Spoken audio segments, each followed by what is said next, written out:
요즘 주변을 보면 이런 말 정말 많이 듣습니다. 장사만 하면 망한다. 이젠 자영업은 답이 없다. 실제로 통계를 봐도 그렇습니다.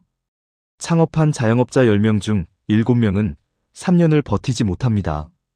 5년 이상 살아남는 비율은 절반도 되지 않습니다. 그런데 이상하지 않습니까? 사람들이 갑자기 게을러졌을까요? 요즘 자영업자들이 예전보다 덜 성실해서 망하는 걸까요? 아닙니다.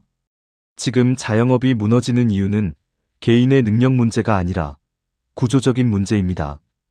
오늘 영상에서는 자영업자가 왜 계속 망할 수밖에 없는지, 누가 이 구조에서 가장 큰 피해자인지, 그리고 앞으로 더 나빠질 수밖에 없는 이유까지 차분하게 하나씩 짚어보겠습니다.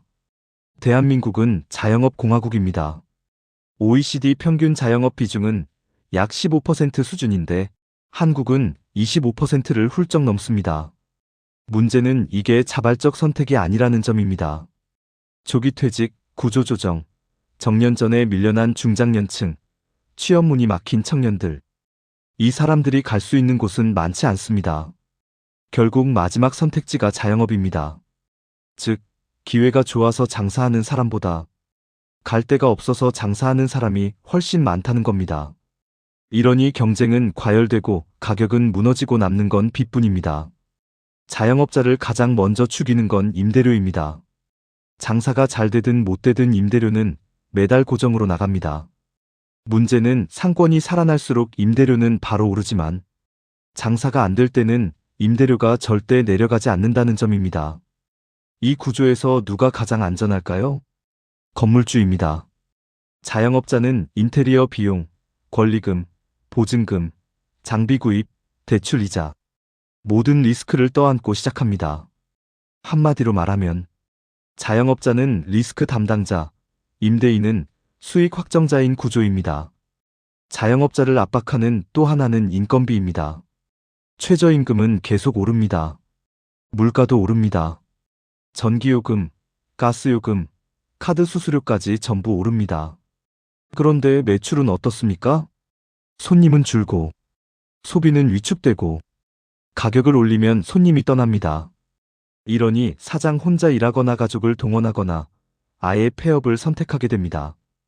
여기에 위생규제, 노동규제 각종 신고 의무 대기업은 법무팀, 노무팀이 있지만 자영업자는 혼자 다 감당해야 합니다. 결국 버틸수록 손해, 오래 할수록 빚이 되는 구조입니다. 사람들은 이렇게 말합니다. 요즘 사람들이 돈을 안 써서 그래. 그런데 왜 안 쓸까요?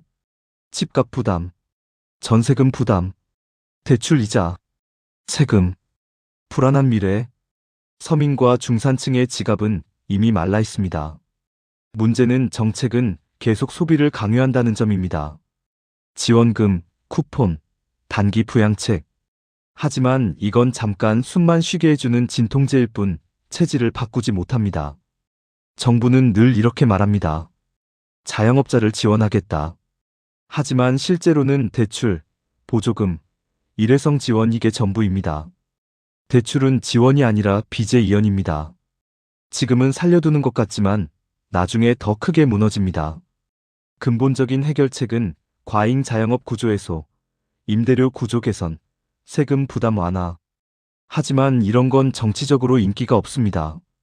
결국 자영업자는 정책 실험의 완충지대가 됩니다. 솔직하게 말씀드리겠습니다. 자영업 환경은 앞으로 더 나빠질 가능성이 큽니다. 소비 인구 감소, 고령화, 온라인 플랫폼 집중, 고정비 상승. 이 흐름은 개인이 막을 수 없습니다. 그래서 이제 중요한 건 버틸 수 있느냐가 아니라 언제 어떻게 빠져나올 것인가입니다. 자영업자가 망하는 건 노력 부족도 능력 부족도 아닙니다. 지금 대한민국 자영업은 처음부터 불리한 게임입니다. 그래서 망했다고 자책할 필요도 없고 다음 선택을 더 신중히 해야 합니다. 이 영상을 보는 자영업자, 예비 창업자라면 한 번쯤은 멈춰서서 이 구조를 냉정하게 바라보셨으면 합니다. 항상 어려운 경제 이야기를 쉽고 귀에 쏙쏙 들어오게 알려드리는 보물방 팁입니다. 오늘 영상 유익하셨다면 구독, 좋아요, 알림 꼭 눌러주시고요. 궁금한 경제 이야기가 있으시면 댓글로 남겨주십시오. 다음 영상 제작할 때 참고하도록 하겠습니다. 오늘도 즐거운 하루 보내시고 시청해주셔서 감사드립니다.